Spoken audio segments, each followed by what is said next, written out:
अब हम लोग देखते हैं, हम इससे पहले क्या देख चुके थे, यूएसए और ब्रिटेन से क्या लिया गया था ये हम देख चुके थे। ठीक है, अब इसके बाद हम और आगे देखते हैं, मतलब कि हमारे संविधान में और चीज़ें कहाँ से ली गई, क्या क्या ली गई है किस देश के संविधान से। ठीक है, देखते हैं दक्षिण अफ्रीका से।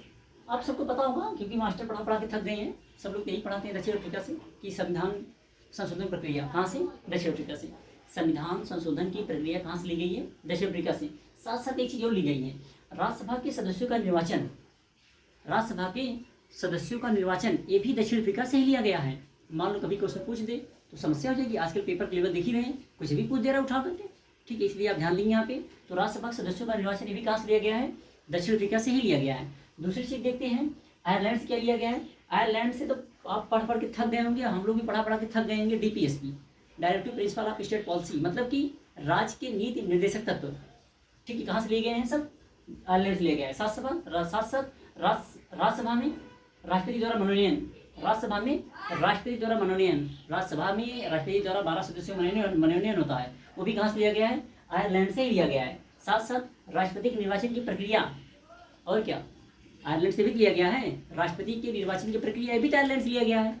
और ऐसा नहीं समझा रहा है। ठीक है, ये 3-4 चीजें कहाँ से ली गई है, आयरलैंड से। जैसे डीपीएसपी, राज्यसभा में राष्ट्रपति द्वारा मनोनयन, और दूसरी चीज क्या है, राष्ट्रपति की निर्वाचन प्रक्रिया, राष्ट्रपति की निर्वाचन प्रक्रिया भी कहाँ लिया गया है, आयरलैंड से ही लिया गया है। इसके बाद देखते हैं कनाडा से क्या लिया, कनाडा से क्या लिया गया, कनाडा से ठीक ठाक चीज ले गई, संघीय प्रणाली, अर्धसंघात्मक सरकार, संघीय प्रणाली, अर्धसंघात्मक सरकार। साथ साथ सरकार का स्वरूप, शक्ति विभाजन, शक्ति का विभाजन। अरे केंद्र राज्य में शक्तियां नहीं बटी होती है, हमारे यहाँ तो केंद्र और राज्य में शक्तियां बटी होती है, इसलिए क्या कहती है, अर्धसंघात्मक कहती है। चले यहाँ से संघीय व्यवस्था होती है, जहाँ शक्तियां बटी होती है वही संघीय व्यवस्था होता है।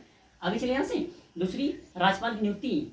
ठीक है, राज्यपाल नियुक्ति होती है, ये भी तो कहाँ से लिया गया है, कनाडा से लिया गया है। साथ ही साथ सुप्रीम कोर्ट को सलाह देना, ये भी कहाँ लिया गया है, कनाडा से लिया गया है। बस यहाँ पे तो संघीय प्रणाली हो गई, अर्धसंघीय सरकार हो गई, सरकार का स्वरूप हो गया, शक्ति का विभाजन हो गया केंद्र और राज्यों में। ठीक है पे, और सुप्रीम कोर्ट को सलाह देना, ये सभी कहाँ से लिया गया है, सब सब कनाडा से लिया गया है। बस समझे। एक बार फिर देखते हैं, आयरलैंड से डीपीएसपी लिया गया है, बस राज्यसभा में राष्ट्रपति द्वारा मनोनयन लिया गया है।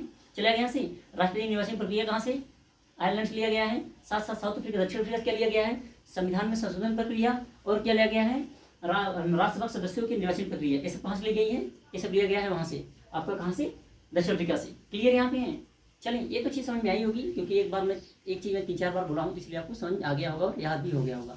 समझा आप, बाकी क्लास देखते हैं वीडियो।